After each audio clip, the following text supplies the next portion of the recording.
샬롬, 브레인 리셋 두 번째, 장내 미생물 관리. 장에 살고 있는 수백 개의 유익한 미생물을 보호하고 건강하게 지키는 것은 정신 건강을 보호하는 데도 도움이 되는 것으로 보인다. 하지만 어떤 것이 가장 좋은 방법일까? 킹스 칼리지 런던의 장 건강 전문가 메건 로시 박사에 따르면 다양한 미생물을 육성하는 데 가장 중요한 일은 다양한 식물성 식품을 섭취하는 것이라고 한다. 그녀는 현대 농업 기술로 인해 식물성 음식 재료의 다양성이 급강해 전 세계 식량의 75%가 단 12종의 식물로 만들어지고 있다고 말한다. 장내 마이크로바이옴을 위해서는 가능한 한 다양한 식물을 섭취하는 것이 매우 중요하다. 그녀는 일주일에 최소 30가지 이상의 식물 기반 식품을 섭취하도록 권한다. 어렵다고 생각되는가? 하지만 몇 가지 요령으로 섭취하는 식물성 식품의 종류를 빠르게 늘릴 수 있다. 이때 섬유질을 충분히 섭취하는 것이 중요하다. 식이섬유는 소화기관에서 분해되지 않지만 장내 미생물의 먹이가 되어 우리 몸에 매우 중요한 단쇄지방산으로 분해된다. 이 단쇄지방산은 우리 건강에 매우 유익하며 스트레스와 불안을 조절하는 데도 도움을 준다. 식이 외에도 마이크로바이옴을 관리하기 위해 할 수 있는 일들이 몇 가지 있다. 그중 하나는 잠을 충분히 자는 것이다. 장내 마이크로바이옴은 24시간 주기에 따른 생체 리듬을 가지고 있으므로 수면 장애는 이들에게도 혼란을 준다. 그리고 충분히 수면을 취하면 더 나은 몸과 마음의 상태를 유지할 수 있어 더 건강한 음식을 선택하는데 도움이 되므로 마이크로바이옴에게는 일거양득이다. 더 나은 수면을 위한 스트레스를 받으면 장루수, 자극으로 손상에 의해 장 내벽을 구성하는 점막세포 간의 결합이 약해지므로 점막세포 사이 틈으로 장 속의 물질들이 흘러나와 혈류를 유입하는 현상이다. 장루수가 심해져 박테리아가 혈류로 유입된다. 이는 몸 곳곳에 염증을 유발하는데 과도한 염증은 신체 건강은 물론 정신 건강에도 좋지 않다. 클라이언과 그의 동료들이 쥐를 대상으로 진행한 연구에 따르면 섬유질을 섭취한 후 장내 미생물이 생성하는 단쇄지방산이 이런 염증선 손상을 복구하는 데 도움이 되었다. 이는 식단에 과일과 채소를 포함해야 하는 또 하나의 이유다. 마이크로바이옴을 위한 더 나은 식사법은 주로 식물성 음식을 먹고 일주일에 최소 30가지 이상의 다양한 식물성 음식을 섭취하도록 노력한다. 식물성 음식에는 과일과 채소, 콩류, 견과류, 씨앗류가 포함된다. 섬유질, 특히 통곡물이 매우 좋다. 심하게 정제되고 가공된 음식과 단 음식 및 음료의 지나친 섭취를 피한다. 허브와 향신료는 식단의 다양성을 더하고 풍미를 가득하게 할 수 있는 손쉬운 방법이다. 매주 과일과 채소를 배달하는 서비스 이용을 고려한다. 평소 먹는 음식의 다양성을 늘리는 재미있는 방법이 될 것이다. 시리얼, 요구르트, 수프 위에 혼합 견과류와 씨앗을 뿌려 먹으면 주간 30가지 식물성 식품 섭취라는 목표를 쉽게 달성할 수 있다. 여러 가지 잎채소를 혼합한 샐러드를 먹는 것은 최소한의 노력으로 식단을 다양화할 수 있는 쉬운 방법이다. 남은 과일과 채소는 얼려서 영양소 파괴를 막은 뒤 스무디를 만들거나 다른 요리에 넣는다. 대체로 장이 기분에 영향을 미치고 그 반대의 경우도 마찬가지라는 증거가 늘어나고 있다.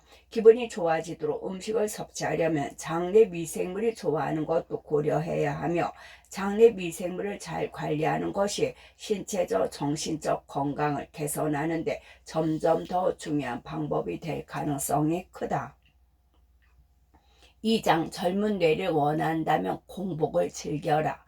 아침 식사를 절대 포기할 수 없는 사람이라면 이 부분의 내용을 받아들이기 어려울지도 모르겠다. 나는 아침 식사가 그렇게 맛있는 이유가 보통 10시간 이상 아무것도 먹지 않았기 때문이라고 생각한다. 아침 식사 시간을 이보다 조금 더 미뤄 본다면 어떨까? 이런 습관이 뇌에 미치는 영향을 고려한다면 인내하고 시도할 만한 가치가 있을 것이다. 신경세포 생성, 즉 새로운 뇌세포의 생성과 성장은 인지력 향상 및 기분 개선과 연관되어 있지만 안타깝게도 나이를 먹으면서 자연적으로 감소한다. 사실 비교적 최근까지만 해도 새로운 뇌세포를 성장시키는 것은 젊은 나이에만 가능하며 성인은 어린 시절과 10대 때 얻은 뇌세포만으로 살아간다고 여겼다. 다행히도 성인 역시 해마를 비롯한 일부 뇌 영역에서 노년기까지 뇌세포를 생성할 수 있다는 증거가 늘어나고 있다. 따라서 이런 새로운 세포를 생성하기 위한 모든 전략은 긍정적인 소식이 아닐 수 없다. 그 중에서도 많은 주목을 받고 있는 접근법은 단식이다.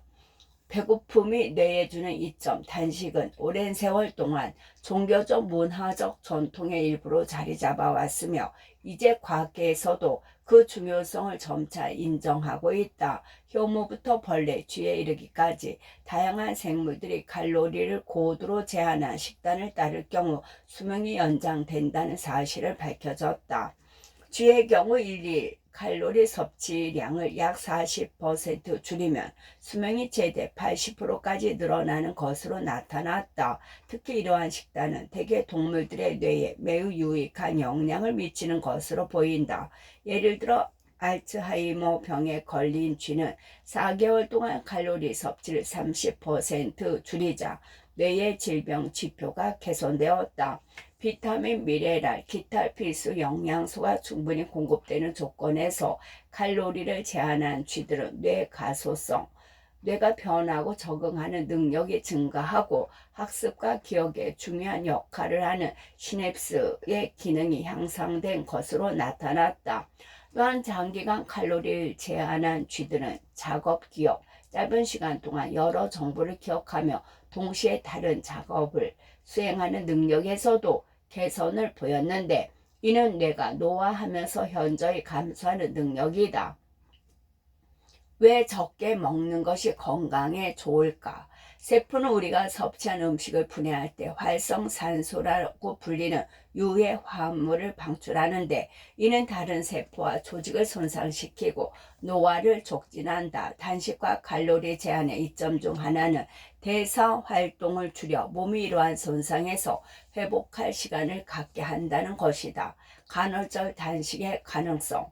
칼로리 제한이 더 오래 살고 건강하게 살기 위한 방법으로 주목받으면서 의지가 확고한 사람들은 매일 먹는 양을 엄격히 제한한다. 그러나 대부분의 경우는 소식을 지속하는 데 어려움을 느낀다.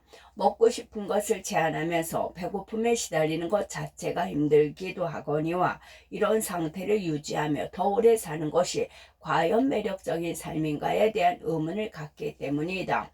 그런데 최근 과학자들은 지속적인 배고픔 없이 단식의 효과를 얻을 수 있는 더 간단한 방법이 있다는 점을 발견했다. 동물 실험에서 칼로리를 제한한 식단을 제공할 때 음식을 하루 종일 조금씩 먹인 것이 아니라 짧은 시간 동안만 음식을 주고 나머지 시간에는 아무것도 먹이지 않는 경향이 있다는 점에 주목한 것이다.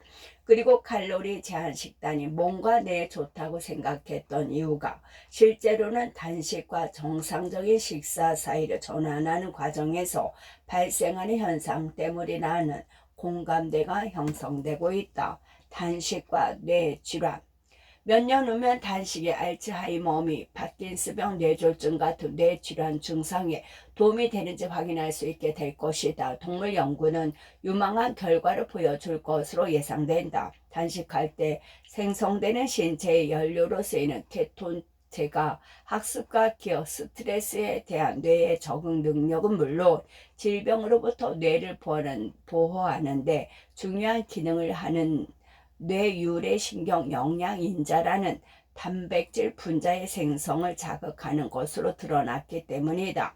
게다가 알츠하이머 병과 유사한 병을 가진 설치우리는 단식을 할 때 학습과 기억 과제를 더 잘 수행한다.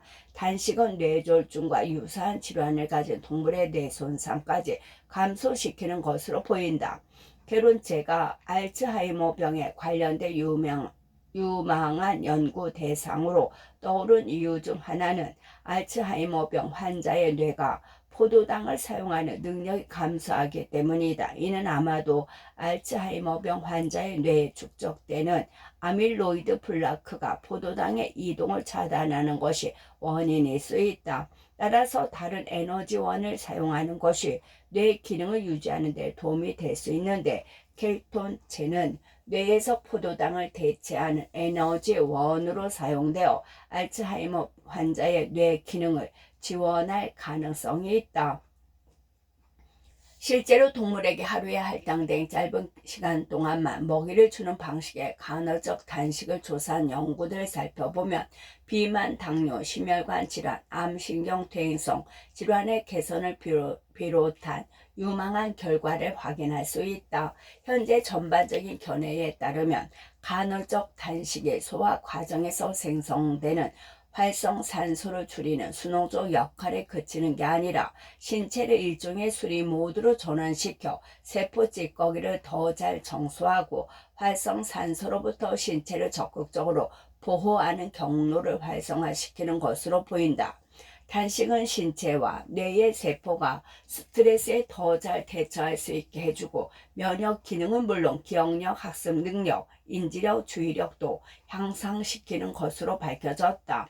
주의 실험에서는 간헐적 단식이 비만과 당뇨와 관련된 인지장애까지도 개선하는 것이 확인되었다.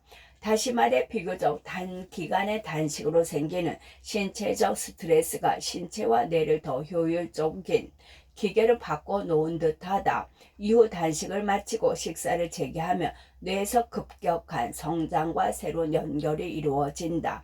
이는 정원을 가꿀 때 새순과 더 튼튼한 가지가 자라도록 잡초를 뽑고 가지치기를 하는 것과 비슷하다. 키토시스 활성화. 단식의 효과는 앞에서 언급한 것이 전부가 아니다. 음식 없이 일정 시간이 지나면 신체는 혈액 속에서 순환하고 있는 포도당과 간에 저장된 글리코겐을 태워버린다. 이 시점에는 몸은 연료로 사용할 당을 다 써버렸기 때문에 새로운 에너지원을 찾아야 한다. 그러므로 몸은 저장된 지방을 케톤체, 즉 신체와 뇌가 포도당 대신 에너지로 사용할 수 있는 또 다른 유형의 연료로 전환하기 시작한다. 키토시스라 불리는 이 과정은 단식과 관련된 긍정적 효과의 근거로 꼽히며 이 당과 탄수화물을 제한해 지방을 연소시키는 키토제닉 다이어트의 개념을 뒷받침한다. 많은 동물 실험을 통해 케톤체가 학습과 기억에 중요한 역할을 하는 단백질인 생성을 포함한 수많은 건강 증진 과정을 촉발하는 것으로 드러났다. 이는 사람들이 단식을 할 때 정신이 더 명료해지는 것을 느낀다고 보고하는 이유일 수 있다. 동물 실험과 같은 결과가 인간에게도 나타나는지 확인 중이다. 인지력을 높이는 허기. 허기로 정신의 기능을 높인다는 생각은 상식에 어긋나게 느껴질 수 있다. 음식은 에너지를 만드는 연료이고 공복 상태에서만 많은 일을 하기 어렵다. 그러나 지속적인 먹이 공급이 보장되지 않아 상당 기간 단식과 기아를 견뎌내야 하는 야생 동물을 생각하면 단식의 혜택이 이치에 닿는다. 만약 허기가 동물들을 기운 없이 우울하게 만든다면 이는 생존에 아무런 도움이 되지 않을 것이다. 반대로 음식이 부족할 때 동물들은 사냥을 하거나 이전에 먹이를 찾았던 장소를 기억해야 하므로 그 어느 때보다 인지력을 높일 필요가 있는데 허기가 이 과정을 돕는다. 문제는 인간도 그와 같으냐는 것이다. 진화의 측면에서는 그렇지 않을 이유가 없다. 현재는 많은 사람이 24시간 편의점, 온라인 쇼핑, 패스트푸드 배달이라는 사치를 누린다 해도 우리 조상들에게는 장기간의 식량 부족이 더 흔한 상황이었을 것이다.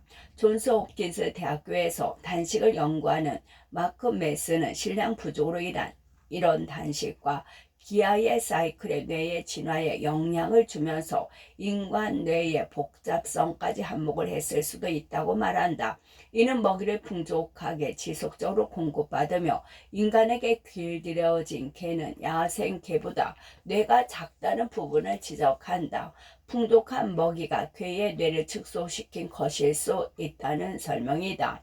단식 시도를 위한 조언. 많은 사람이 단식을 하면서 짜증과 배고픔을 느끼고 집중력이 저하되는 경험을 한다. 하지만 단식을 약 한 달 정도 실천하면 이런 증상은 대개 사라진다. 그러니 너무 빨리 포기하지는 말라. 운동을 통해 단식의 효과를 좀 더 빠르게 볼 수 있다. 단식의 커다란 이점은 신체 에너지 대사가 탄수화물 연소에서 지방 연소로 전환되는 데 있다. 간과 혈액 속에 저장된 탄수화물을 다 태우는 데는 10시간 이상 걸리지만 운동을 통해 이 과정을 촉진할 수 있다.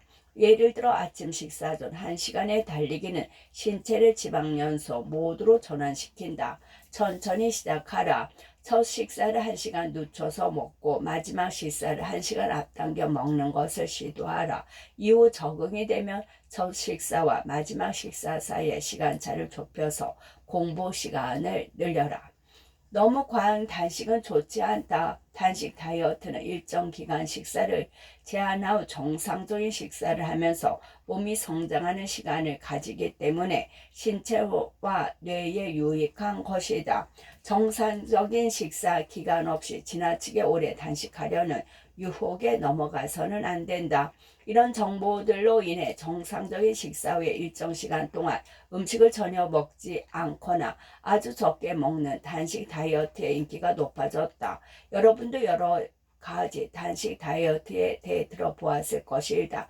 일주일에 5일은 정상적으로 먹고 이틀을 엄격하게 섭취를 제한하는 5대2 다이어트, 하루에 8시간 동안만 음식을 섭취하는 8대16 다이어트, 하루에 단 1시간으로 음식 섭취를 제한하는 1일 1식 다이어트, 격일 단식 등 여러 가지 단식 다이어트 방법이 있다.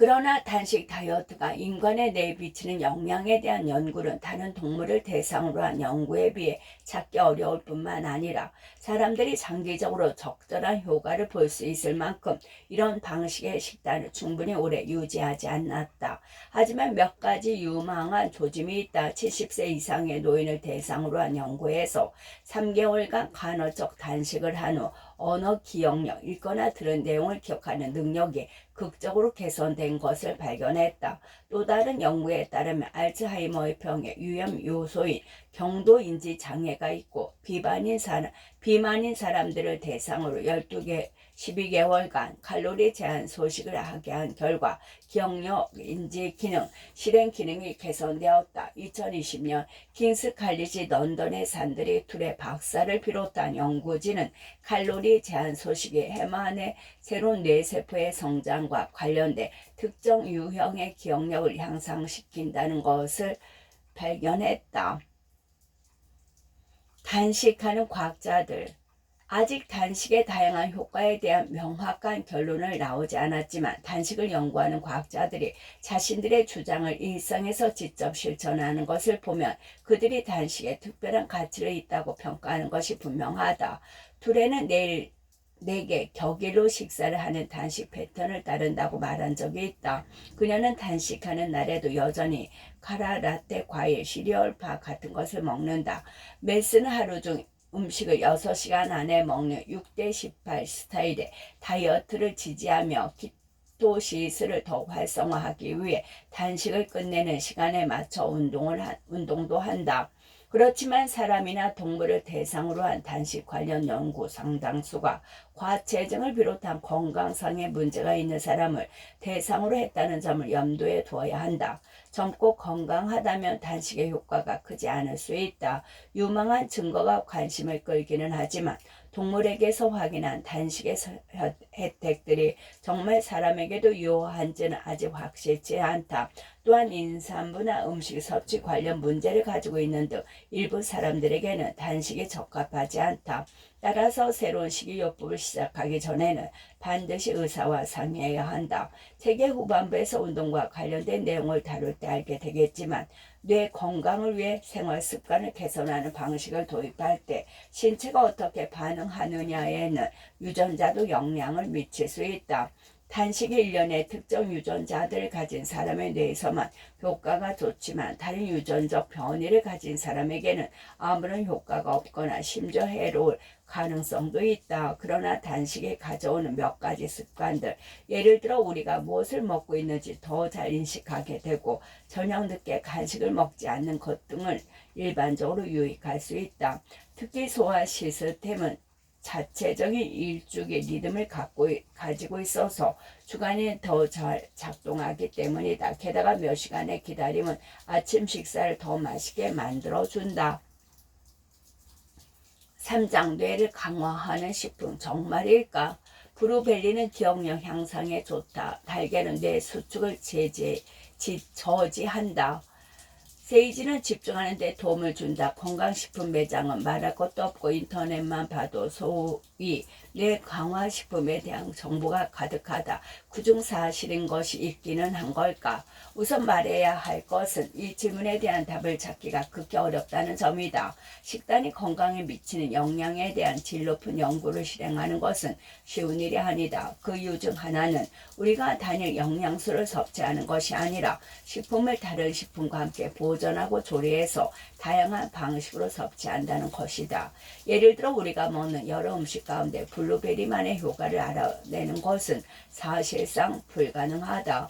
그뿐만 아니라 블루베리를 스무디로 먹는지 아이스크림과 함께 먹는지 파이로 먹는지 생으로 먹는지 냉동 상태로 먹는지 제철에만 먹는지 등과 구분해야 한다. 음식은 서로 다른 방식으로 상호작용한다는 점도 염두에 둬야 한다. 한 가지 좋은 예로 비타민C는 철분 흡수를 돕는다. 블루베리가 피로를 완화하는 효과가 있다는 것은 블루베리 자체 때문이 아니라 블루베리의 비타민C 성분이 철분 흡수를 증가시키기 때문일 수 있다. 그렇다면 비타민C가 풍부한 다른 과일도 블루베리만큼 좋은 효과를 낼 수 있을지 모른다. 블루존 장수의 비밀. 또 다른 문제는 식단과 다른 생활습관 요인을 매번 명확히 구분하는 것이 어렵다는 데 있다. 블루베리는 비싸다. 블루베리를 더 많이 먹는 사람들은 비교적 돈이 더 많고 뇌 건강에 도움이 되는 피아노 레슨이나 필라테스를 할 만한 여가 시간도 더 많을 것이다. 마지막으로 장기적으로 식이가 건강에 미치는 영향을 파악하려면 대규모 집단을 상대로 생후 6개월부터 60세까지 일주일에 한 번씩 블루베리를 먹게 하고 60세 때의 뇌를 비교해야 하지만 이런 일은 현실적으로 불가능하다. 대신 많은 연구는 사람들에게 과거에 무엇을 먹었는지 묻는 방식에 의존한다. 안타깝게도 사람들은 이런 질문에 정확하게 답변하는데 매우 서투르다. 이는 의도적으로 진실을 왜곡하거나 무의식적으로 특정 세부 사항을 생략하기 때문이다. 따라서 연구 문헌을 참고할 때는 매우 신중하게 해석해야 한다. 경고를 이 정도로 마치고 이제 우리가 알고 있는 사실로 넘어가 보자. 장수와 건강한 삶을 위해 우리가 무엇을 해야 하는지 직접적인 정보를 얻고 싶다면 세계에서 100세 이상 인구가 가장 많은 지역 5곳을 주목할 필요가 있다. 이 지역들은 블루존, 이런 이름이 붙은 것은 연구자들이 이 지역의 지도에 표시할 때 처음 사용했던 펜의 색상 때문이다. 블루존이라고 불리며 코스타리카의 니코야 반도에서 일본의 오키나와 이탈리아의 사르데나에 이르기까지 전 세계에 걸쳐 있다. 이들 지역은 신체 활동을 좋아하고 사회적 관계와 목적의식을 중요시하는 등 거기에 사는 사람들이 왜 그토록 장수하는지 설명할 수 있는 여러 가지 공통점을 가지고 있다. 블루존 사람들의 식단을 살펴보면 지역마다 먹는 음식은 다르지만 주로 식물을 기반으로 한다는 공통점이 있다. 일부는 육류를 먹지만 소량에 그친다. 대체로 달걀과 유제품도 절제해 적당히 섭취한다. 보통 가공이 많이 된 정크푸드보다는 자연식품을 섭취하고 술을 거의 마시지 않으며 소비하는 술은 주로 와인이다. 또한 블루존 5곳 중 2곳은 건강식으로 유명한 지중해식 식단을 따른다.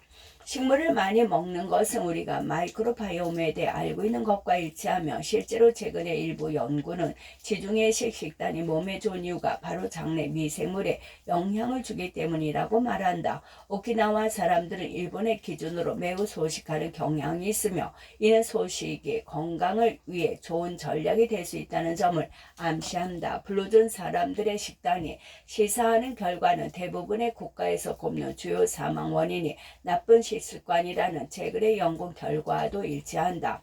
나쁜 식습관 중에서 주범은 무엇일까? 가공된 정제, 탄수화물, 자극적인 맛, 재수없는 식단이 아닐까? 블루존 식단과 정반대로 말이다. 지중해 식단의 경위.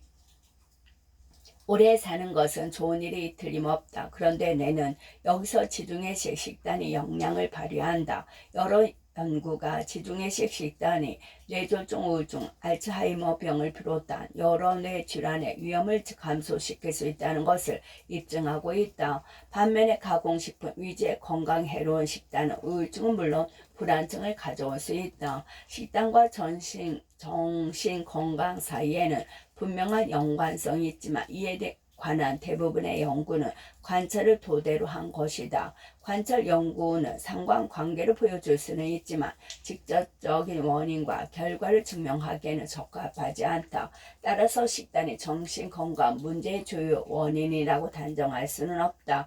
이러한 상황의 변화가 시작되고 있다. 식단이 정신건강에 미치는 역할에 대한 이해가 깊어지면서 식단이 정신질환을 예방하고 치료하는 도구가 될 수 있다는 흥미로운 가능성을 시험하는 영양정신의학이라는 연구 분야가 등장했다. 영양정신의학자들은 식단을 통해 정신질환의 일부 증상을 완화할 수 있는지 확인하고자 하며 이 점에서 매우 흥미로운 연구가 진행되고 있다. 이런 초기의 중재 연구 중 하나는 실수에서 시작됐다. 연구자들은 특정 유형의 심리치료가 본격적인 우울증으로 발전할 가능성이 높은 초기 우울증 환자들에게 도움이 될 수 있는지 알고 싶었다. 당시 연구진은 정신건강에 있어 식단이 어떤 역할을 하는지 잘 알지 못한 데다 그것이 아직 새로운 연구 분야였던 탓에 식단이 우울증에 영향을 미치지 않을 것이라는 가정하에 대조군에게 심리치료 대신 영양적 조언을 했다. 연구진은 심리치료를 받은 사람과 시기에 대한 조언을 받은 사람의 우울증 발병률이 모두 약 8%로 둘 다 받지 않은 사람의 20에서 25%에 비해 같은 감소세를 보였다는 놀라운 사실을 발견했다.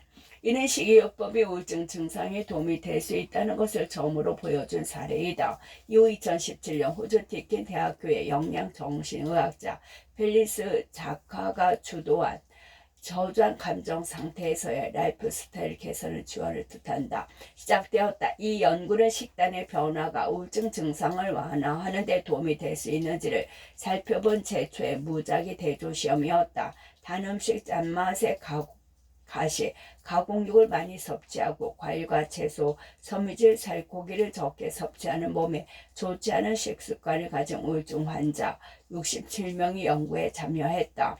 참가자들은 12주 동안 지중해식 식단과 유사한 식단을 따르고 영양사와 7시간 동안 상담을 하는 영양적 개입 그룹 또는 사회적 지원을 받는 대조 그룹에 배정되었다.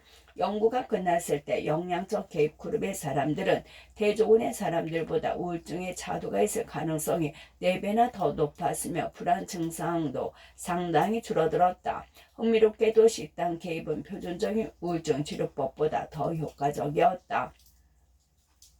이후 여러 연구가 이 연구 결과를 뒷받침한다.